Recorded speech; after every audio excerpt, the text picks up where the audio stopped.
Welcome to 365 Christian Men, where every day we aim to inspire and encourage with real-life stories about men.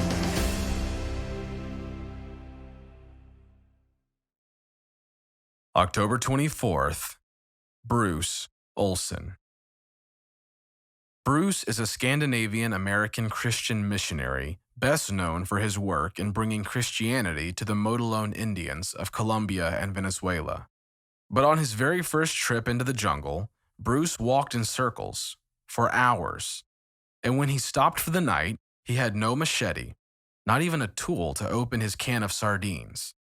He sat on the trail with his mule, and when he realized that the mule wasn't scared, Bruch figured he would be all right too. Getting to all right had some hiccups, but welcoming this people to faith in Jesus was worth it. After years serving the Motilone people, on this date in 1988, Bruch was captured by a band of guerrilla terrorists who wanted to control the territory, and God rescued him again. Today's story takes place in the early days, when Bruch was first reaching out to the Motilone Indians. Many men run from danger, but brave men run toward it and overcome. Weak and wounded, Bruch Olson stumbled onward through the jungle, and every time he slowed his pace, a hostile native jabbed him with an arrow.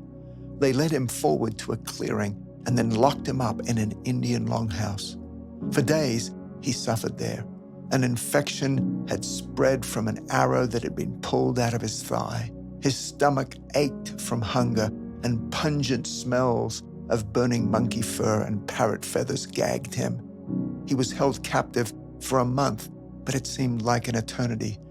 But Bruch never stopped praying. Then one moonlit night, Bruch made his daring escape, and miraculously, he survived. Now he could go back to America, where he would be safe. But he didn't. Instead of running from danger, God would lead him to return to it. Years earlier, when Bruch was a teenager, he had heard a rousing sermon on the need to reach unreached people groups for Christ. This began an inner struggle. Why can't I be your servant here in Minneapolis? He had asked the Lord. But God didn't answer him. Instead, he slowly changed his heart until the idea of serving in a foreign land would become intriguing. South America had captured his interest. Two countries in particular, Colombia and Venezuela. He knew he had to go. Once Bruch obeyed God and surrendered to the idea of going to the mission field, he became unstoppable. He was only 19 years old, and with only $70 in his pocket and no missionary backing to support him, he flew to South America. Zechariah 4:6 says, "Not by might nor by power, but by my Spirit, says the Lord Almighty." Bruch prepared by spending several months adjusting to jungle life with a less aggressive tribe called the Hiccups. He convinced 6 of them to guide him into Motilone territory. This was the expedition that had ended with Bruch's unfortunate capture. After escaping the Motilone captivity, Bruch again felt God prompting him to reach the Motilones for Christ. But this time, he left gifts on their trails and waited to see what they would do. When they appeared, they cautiously received him as harmless, even as a friend.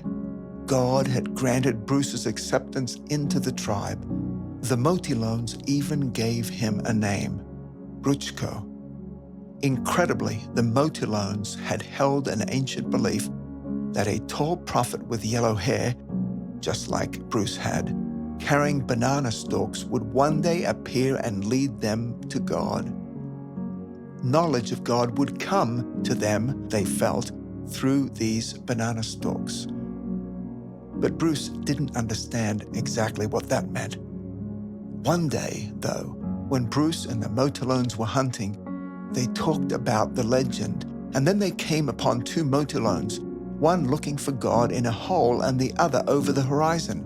Someone then sliced open a fallen stalk, and the inner leaves fell open like the pages of a book. That's when Bruce got it.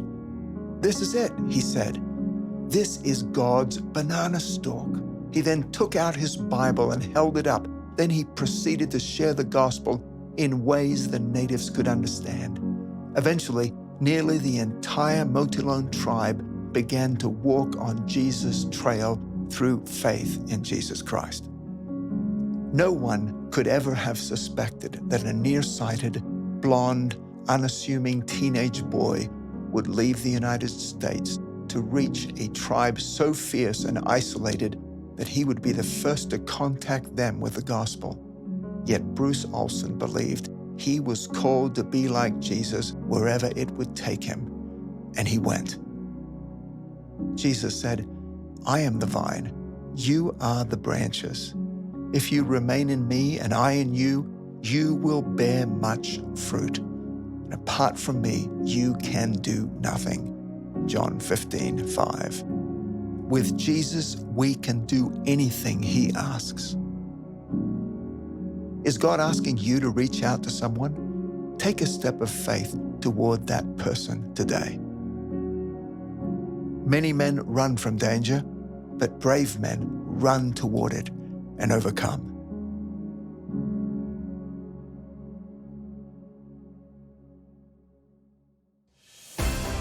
Thank you for listening to today's story. Every day of the year, our hope is to inspire you with real-life stories of faithful men who have gone before us. Hebrews 12:1 says, "Therefore, since we are surrounded by so great a cloud of witnesses, let us lay aside every weight and the sin that so easily ensnares us. Let us run with endurance the race that is set before us." Join us tomorrow for another story at 365christianmen.com.